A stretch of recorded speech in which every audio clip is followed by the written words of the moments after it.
L'un des plus grands philosophes a séjourné sur la Côte d'Azur. Alors peut-être que vous ne connaissez pas l'ensemble de son œuvre, mais vous connaissez forcément certaines citations, à savoir « Deviens ce que tu es, Dieu est mort » ou encore « Ce qui ne me tue pas me rend plus fort ». Eh bien, figurez-vous que ça vient de Friedrich Nietzsche.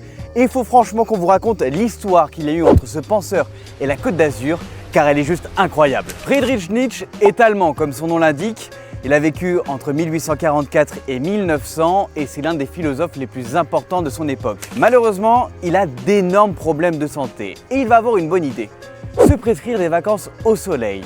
C'est pour ça que Friedrich Nietzsche vient à Nice de 1883 à 1888. Et c'est pendant ces longues balades sur la Côte d'Azur qu'il va écrire un livre qui va faire date.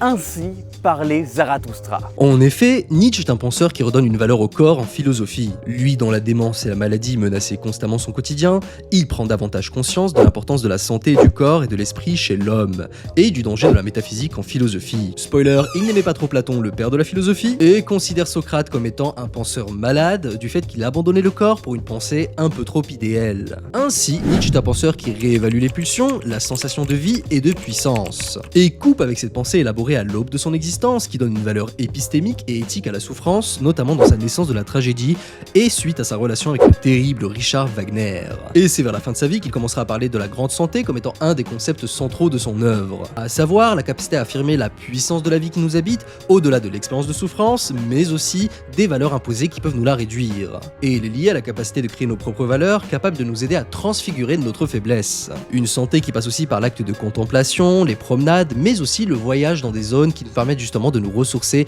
pleines d'hédonisme tel Turin, mais aussi Nice. Et c'est pour ça que son nom est encore présent dans les Alpes-Maritimes, comme en témoigne le sentier entre Es-Village et le bord de mer, la terrasse qui porte son nom au sommet de la colline du château, et cette plaque apposée sur son domicile à Nice. Si vous voulez plus de vidéos sur l'histoire de la Côte d'Azur, Abonnez-vous à Historique, et si vous voulez en savoir plus sur la philosophie à travers les mangas, vous pouvez vous abonner à la chaîne Gatsu Sensei.